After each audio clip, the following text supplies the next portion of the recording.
Hello guys, kumusta na kayo mga kayarda, mga tropa? Sana nasa mabuti kayong kalagayan sa mga sandaling ito. At medyo masama ang panahon at may bagyo tayong dumaan. Ito po tuloy natin ating kwentuhan, ang buhay Hanjin, buhay Yarda, mga ex-Hanjin. Topic natin ngayon ay ganun pa rin sa dati, tuloy lang natin yung mga nauna nating kwentuhan. Siguro ito na muna yung huli nating pag-uusapan at medyo focus muna tayo sa ating mga kanya-kanyang buhay, paghanap ng trabaho lalo na ngayon. At balita ko nag-uumpisa na yata magtanggapan dyan ngayon sa dating Hanjin, yung Hyundai, kung di ako nagkakamali. Mga tropa, nananawagan ako ganun din sa mga panawagan lang naman sa mga hindi pa wala pang update dyan. Ngayon, apply na po tayo. Ako nga din, mag-a-apply ako ulit dyan kung kaya pa natin, basta't kaya pa ng katawan natin, banat lang ng banat mga tropa. Siguro mag-apply tayo dyan, tayo magiging isang tawag dito priority makapasok dyan. Siyempre meron na tayong kaalaman dyan, may mga skilled na tayo at medyo konting oriental lang at tayo sanay na sa mga trabaho dyan. Tsaka mga nakasama natin sa trabaho, yung mga Koreano, siyempre na-adapt na natin yung kanilang mga ugali. Ganon din yung klase ng trabaho, mga shipbuilding.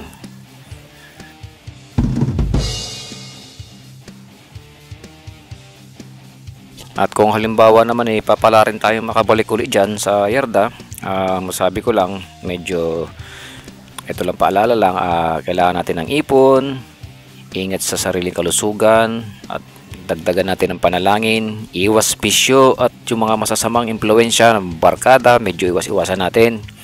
Focus tayo sa trabaho natin para sa pamilya natin syempre. Ayun lang mga tropa, swerte nga tayo at andyan na naman, babalik na naman ng shipbuilding, medyo okay na naman, makakaroon naman tayong trabaho maayos-ayos.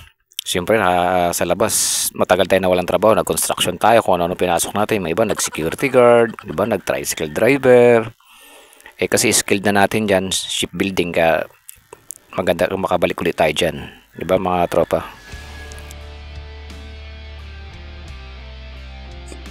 Shout out kay Alvin Buenaventura ng Main Power Station, Milo Vasquez ng Substation 8, shout out kay Percival Torres ng Substation 11, Roberto Nasis ng Main Power Station from Baguio, Engineer Bong 5 Gesalan, Substation Engineer, Substation 11, engineer staff namin yan. Si Engineer Archie Amudente ng Substation 11, shout out kay Agudo ng Safety Officer, shout out kay Alberto Valentino Filipino Foreman ng Substation 11, shout out kay Elpidio Aguyao Kwek Substation 11, shout out kay Nelson Lalamuro taga Pampanga Substation 11.